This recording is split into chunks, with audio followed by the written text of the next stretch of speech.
So people like games, or people play and enjoy games for many different reasons. Some choose to play games that challenge them to improve. For example, consider the design of coin-operated arcade games. They were designed to continually increase in difficulty as players made progress. And players wanted to get better so badly that they were prepared to pay for the opportunity to try again after each failure. This type of design is still found in modern games. Consider, for example, games like Dark Souls, Super Meat Boy, or Cuphead. In each of these games, players make repeated attempts to overcome challenges. After each failure, the player has gained some experience which they can hopefully apply to future attempts until finally they succeed.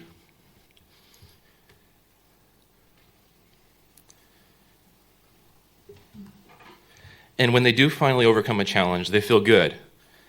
This motivates players to keep playing, and as a result, players are keenly aware of their current skill level and want to improve at the game. Games are generally considered to be very good learning environments. They do a good job of supporting new players by introducing important game mechanics one at a time and ensuring that the player knows the basic controls.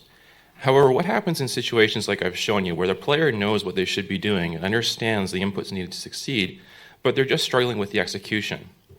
Our current approaches are ineffective. Fortunately for us, there has been a significant amount of research into human performance in sports psychology that could potentially transfer over to games. Any one of these textbooks could describe theories that help us solve this problem. The theory that this work focuses on is spaced practice. This refers to scheduling periods of rest to break up work, which is compared to mass practice or practice without rest.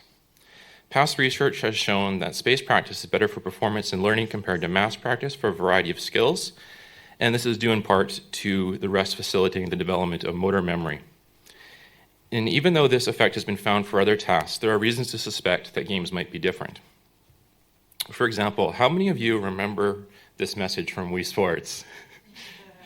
And how many of you actually took a break? Many gamers are strongly opposed to taking breaks, but what if the break could be beneficial for them? What if a break was just what they need to overcome a difficult challenge? To better understand how spaced practice affects performance and learning in games, we designed an experiment to answer 3 questions. First, are there immediate benefits to performance?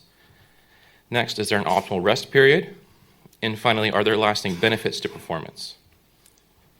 These research questions inform the design of our experiment, starting with the need to choose a game for players to learn and improve on. To answer the first research question and evaluate changes in performance, we needed a game that had similar characteristics to the examples I've already given, and that it involves repeating a task to make progress. And it would be nice if that performance was also easy to quantify. It was important to us that we chose a game that has a strong emphasis on skill development, but where improvements would be evident within the short time frame of our experiment. We chose to develop a clone of the game Super Hexagon, which we felt was an appropriate choice because it's commercially successful, so players are choosing to play it. It's easy to learn with minimal controls, just the left and right arrow keys, and a very clear goal: avoid the obstacles. The player's performance is easy to quantify, it's just the time that the player stays alive. The skill involved is perceptual-motor, similar to those studied in non-game contexts. And performance improvements start immediately and can continue for many hours. More importantly, players fail repeatedly and often before they succeed. So here we're watching a novice play the game. Their avatar is a little triangle in the middle, and their goal is simply to move out of the way of the obstacles that come in. And that was a novice. Now let's take a look at how an expert plays the game. So you can see they're having very little trouble doing this task. And in fact, the video goes on for quite a bit longer. Moving forward with Super Hexagon, we now had a clear way of quantifying performance to see differences and needed to settle on a schedule for breaking up the gameplay. Unfortunately, the literature does not provide a very clear guidelines on how to schedule work and rest. In particular, we found no guidelines on how long to make the work sessions, and only inconclusive suggestions as to how long the rest should be, and no suggestions as to what to have participants do during the break. What we decided on was this. We would have players train with the game for a total of 20 minutes over 4 play sessions. During the break, we would allow them to use their computer as normal and would signal them to return to the task with an audio cue. To answer our second research question regarding whether there's an optimal rest period, we decided that Between each session, we would assign participants to rest for varying amounts of time. To test continuous practice, we assigned a rest of 3 seconds, the same as when the player dies in the game. And to test a variety of different rest periods, we also included 4 other groups: 2 minutes, 5 minutes, 10 minutes, and 1 day. For our third research question, we wanted to see if there were lasting benefits to performance. Therefore, we had all groups take a 1-day break after the training session and then had them play the game for a final 5-minute session. So many games are designed to be played over multiple days, and this scenario reflects what might be found in the wild. For our experiment, we recruited 105 people, 53 of which were men and 52 were women, with an average age of 38, and we made sure to only recruit Super Hexagon novices. So now let's look at the results. This chart describes how the player's performance improved in the game over the 4 training sessions and the final test session. In this case, performance was measured as the player's average lifetime throughout each session. Let's start with the results for the 3-second break, which was effectively practicing continuously without a break.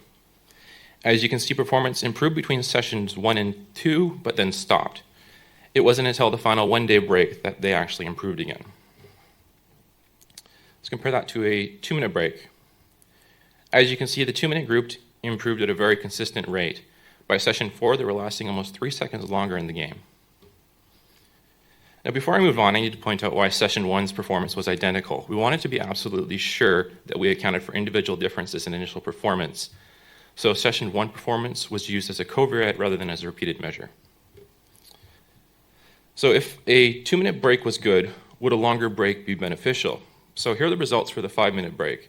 This group improved more between session 1 and 2, but then in session 3 and 4 were no better than the 2-minute group. For the 10-minute break, this group made substantial gains between 2 and 1, as well as sessions 3 and 2. But at session 4, they were no better than any other group that received rest. Our most extreme break was the 1-day break, and this group did not do as well in training during our other rest sessions, but they did eventually achieve the highest scores by the final test session. So let's now focus on our 3 research questions, starting with answering whether there are immediate benefits to performance. For this, we need to look at the training sessions individually. For session 2, we found no significant differences between the groups, although the group that received the break did tend to perform better. For session 3, there were significant differences between the groups, and those differences are becoming fairly obvious.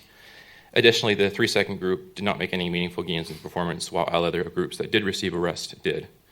For session 4, we again find significant differences between the groups. Here, the 3-second group actually performed worse than every other group, while all other groups stayed the same or improved. For our next research question, are there lasting benefits to performance? We look at the results from the final retention session. And here, although the groups are performing similarly now, we find that the groups generally perform the same or better than they did during session 4. Most notably, once the 3-second group was finally given a break, their performance increased substantially. So we find that there are, in fact, lasting benefits to performance. Finally, for our last research question, we want to know if there was an optimal rest period. It should be clear by now that continuous practice is not optimal. But in terms of the different rest periods, we found no real clear winner.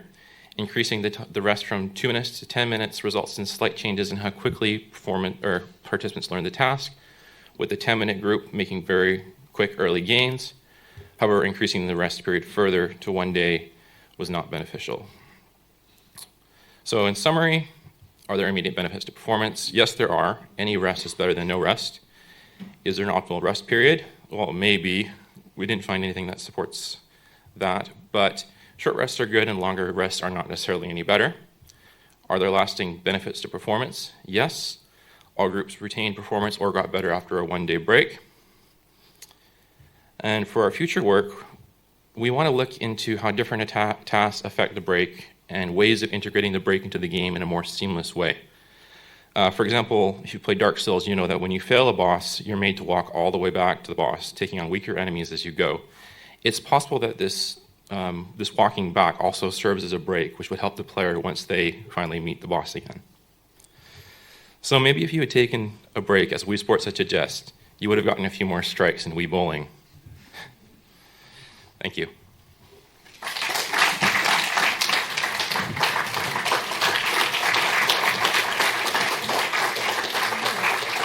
Thank you very much. Thank you. So, some questions? Yeah, great.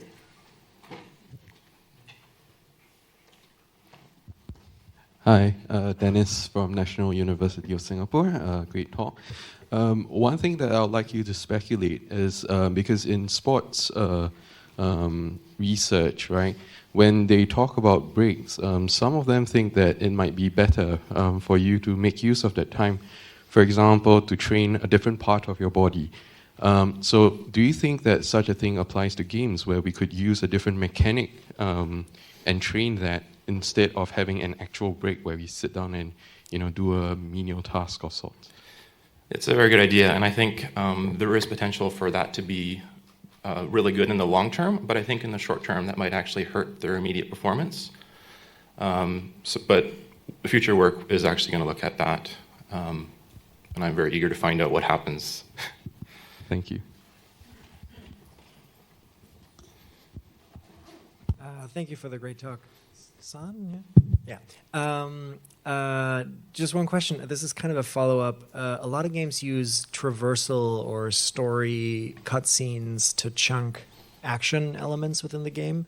Are those breaks? Would you say those are breaks, or is that not what you meant? They very well could be. I don't know for sure yet. Again, future work. But if I was to speculate, I think that they definitely could be, because the idea is that they're simply taking a break from the perceptual-motor skill. And in our task, for example, we had MTurk participants, so what they were doing during their break was probably switching to a different MTurk task, which is probably still demanding, yet they still improved on their performance. Thanks.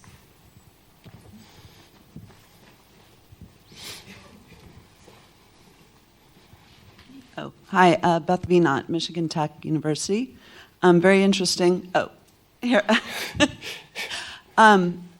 So what about, two questions. One is, it sounded like you had, the next step was potentially different tasks, right? So the pause probably depends on the task. This was a very motor task, so one that was maybe more complex might be benefit from other different size breaks.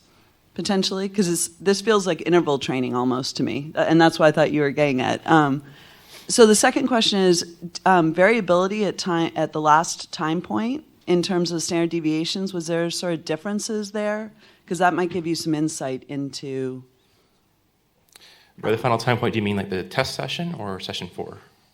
Either session 4 or retention. If there was more variability in. Or were the means pretty tight? The standard error was pretty consistent throughout the different sessions. Oh, it was? Okay. Yeah. So, okay, great, thank you.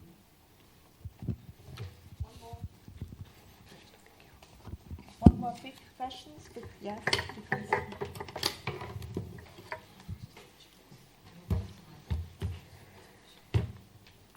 Thank you so much for your talk, really interesting. I had one question. I was thinking, aren't you selling your results short? I played Hexagon before, and it gets really, really difficult when you get further on, right?